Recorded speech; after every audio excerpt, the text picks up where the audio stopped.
Choreographer, influencer Dhanashree Varma, భారత senior cricketer Yuzvendra చౌహల్ విడిపోయిన సంగతి తెలిసిందే. 2020లో వివాహం చేసుకున్న వీరిద్దరూ తమ బంధానికి ఇటీవలే ముగింపు పలికారు.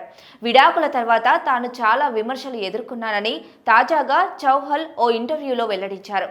కొందరు తనను మోసగాడు అంటూ లేబుల్ వేశారని, కొన్నిసార్లు సూసైడ్ ఆలోచనలు వచ్చాయని తెలిపారు. ధనశ్రీతో విడాకులు తీసుకున్న నన్ను చాలా మంది మోసగాడిగా అభివర్ణించారు. అయితే నేనెప్పుడు ఎవరిని మోసం చేయలేదు. చాలా నమ్మకమైన వ్యక్తిని. నాలాంటి పర్సన్ను మీరు చూడరు. నా అనుకున్న వారి గురించి చాలా జాగ్రత్తగా ఉంటా. కొంతమందికి నా విషయంలో ఏం జరిగిందో కూడా తెలియదు. కానీ నన్ను తప్పుబట్టడం చూసా. మేమిద్దరం మా కెరీర్లో సక్సెస్ కావాలని అనుకున్నాం. దీంతో రిలేషన్షిప్కు ప్రాధాన్యం ఇవ్వడం కష్టమైంది. మా ఇద్దరి మధ్య భావోద్వేగ సంబంధాలు తెగిపోయాయి. ఇలాంటప్పుడు రాజీ పడాల్సిన అవసరం ఉంది. కానీ ఇద్దరి ఆశయాలు, వ్యక్తిత్వాలు ఒకే మార్గంలో లేకపోతే అది రిలేషన్షిప్ పై ప్రభావం చూపుతుంది. కెరీర్ కీలక సమయంలో ఒక్కోసారి భాగస్వామికి సమయం కేటాయించడం కష్టమవుతుంది. అలాంటప్పుడు మరొకరు అర్థం చేసుకోవాలి.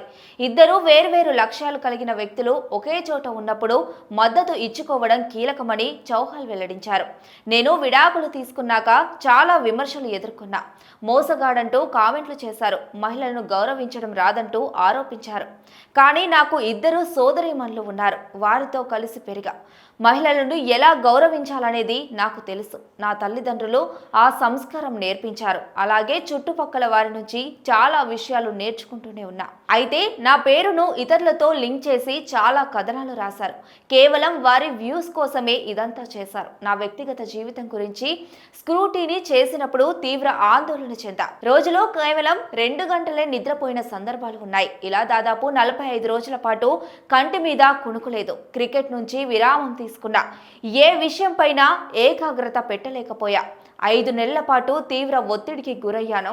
నా స్నేహితులతో కొన్నిసార్లు ఆత్మహత్య ఆలోచనలు షేర్ చేసుకున్నా. చాలా భయం వేసింది అని చౌహాల్ వ్యాఖ్యానించారు. నా వ్యక్తిగత జీవితంలో ఎదురైన ఒడిదుడుకుల గురించి ఎక్కువగా స్నేహితులతోనే చర్చించేవాడిని. కుటుంబ సభ్యుల్లో అవసరమైన టెన్షన్ను తీసుకురావడం నాకిష్టం ఉండదు. ప్రాతిక్ పవర్, ఆర్జే మాషియాతో పాటు ఇతర స్నేహితులతో పంచుకునేవాడిని. వారి వల్లే మళ్ళీ మామూలు మనిషిగా తయారయ్యా అని చౌహల్ చెప్పుకొచ్చారు.